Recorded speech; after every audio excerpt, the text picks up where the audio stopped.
Hey there, Camaro Nation. Well, another hurdle has been crossed.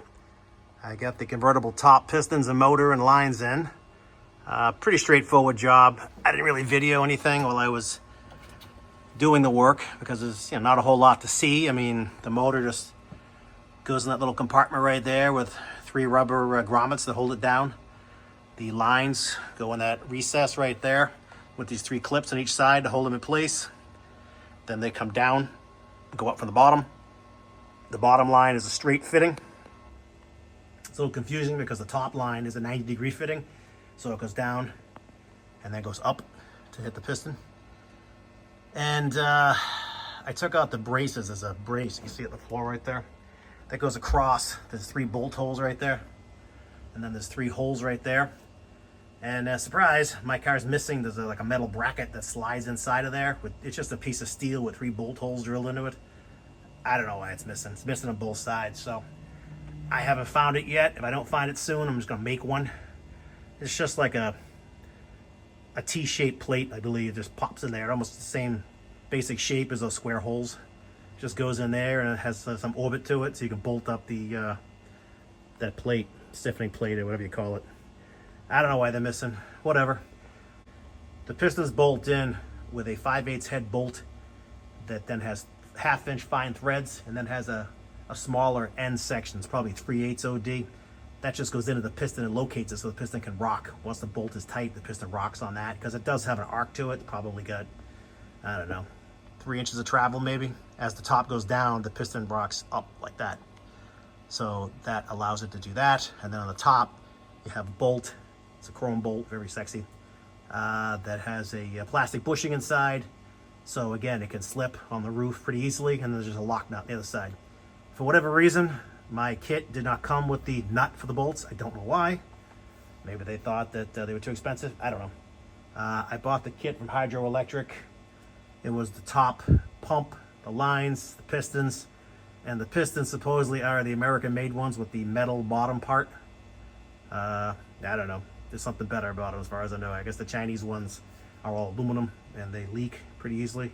Actually, you know, I think it's one piece. I think that's the deal. The bottom of the piston, I believe, it's all one piece, whereas the Chinese ones, that bottom part where the line goes in, it's actually like a cap that screws on or bolts on, and I guess they leak. I think that's what the deal is. So I spent a couple extra bucks to buy the American pistons, which better last me a good long time. I mean, altogether, the pump, lines, pistons, bolts was like $711 delivered, so it was a kick in the ass, but I didn't have anything for it. The lines I have were all broken. The pump I have is in a bag in pieces. And the pistons, I think they're just old crappy pistons. So rather than put it all in and pray it works, I don't know if you guys have ever had a convertible top motor leak, but it's a pain in the nuts. Fluid gets all in the back of the car. You can't get it out. It stinks. It's all transmission fluid, basically. So it stinks. I mean, literally, you get in the car and it's like, whew. And it takes forever for the stench to go away. So I didn't want to do that this time.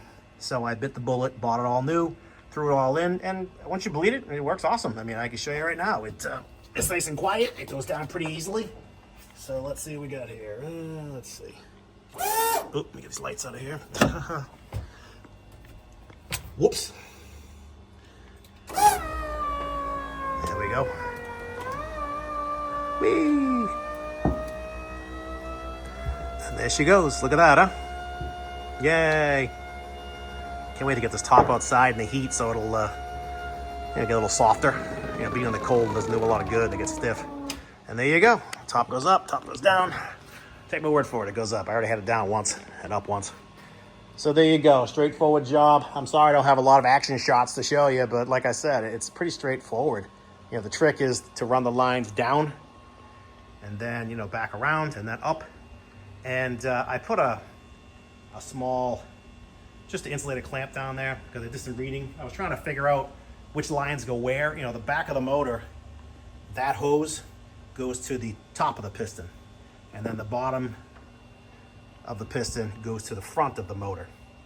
There is a definite up and a down. As far as I know, the bottom is the up and the top part of the piston is the down. So you can't mess that up. Well, you shouldn't mess that up anyway. So it took me a while to find all that. And in my reading, I found that there was a running change. I don't know if Chevy did it, GM did it. They put a small clip down here to hold the lines. Otherwise, they just float around. That's not cool. So I decided to put a clip in right away, just a little insulated clamp to hold it nice and steady. And that's it. It's done. Everything works. And I can move on to the next project, which will probably be, I guess, the power windows. I don't want to put the kick panels in yet. I mean, this one I don't want to put in yet because I want to make sure the power window relay, everything works. The relay is in here.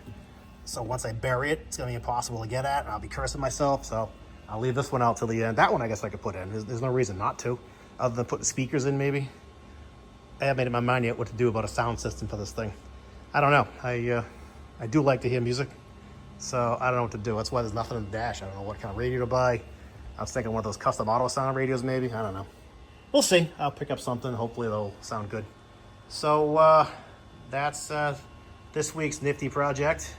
Honestly, if I had a whole day to work on it, I probably could have had it done in one day. The inner bolts, you know, those bolts I was telling you about, those short ones that let the top pivot, they are pretty much impossible to get to. You have to do it one of two ways. You can take out those 3 bolts that are all around it, and then that metal bracket comes out, but you got to undo the top iron right there, you know, that thing. And I didn't want to screw up the adjustments, so I found a different way to do it. Probably not the most kosher way, but it worked for me. And let's just keep it a secret how I did it. If you're adventurous, I'm sure you can figure it out. But basically, there's no room back there to get your fingers in, so you need some kind of access to get to the bolt.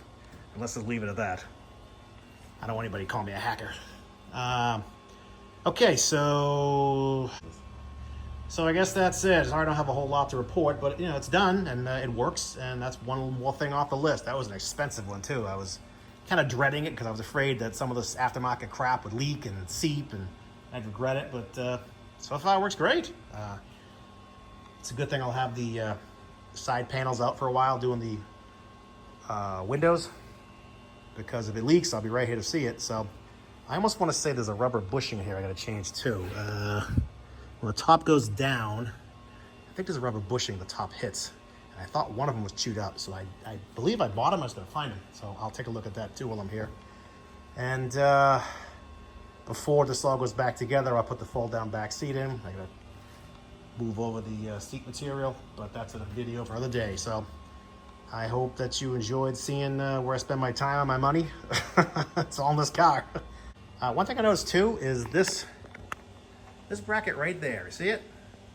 That's a little bracket that the side panel screws to, the ash well panel. I noticed on this side, it's aluminum and flimsy, so somehow it got broken off. I don't know, I mean, was it never there?